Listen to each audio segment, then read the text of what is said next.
দুই ঘাড়েতে বসে আজন দুই কাঁধেতে বসে আজন দুই ঘাড়েতে বসে আছেন ফাতেমার সন্তান।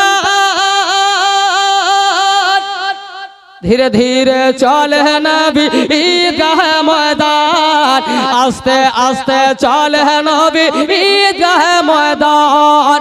দুই ঘাড়েতে বসে আছেন দুই কাঁধেতে চড়ে আছেন দুই ঘাড়েতে বসে আছেন হোসেন ও হাসান। আস্তে আস্তে চলে নবী ঈদগাহ ময়দান, ধীরে ধীরে চলে নবী ঈদগাহ ময়দান। কাল সকালে ঈদের নামাজ পড়বো মা জাননী, এখনো কি নতুন পোশাক কিনা মোদের হয়নি।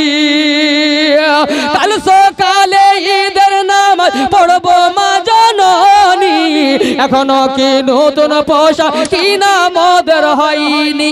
জন্নতি রানী মা ফাতেমা, জন্নতি রানী মা ফাতেমা, জন্নতি রানী মা ফাতেমা।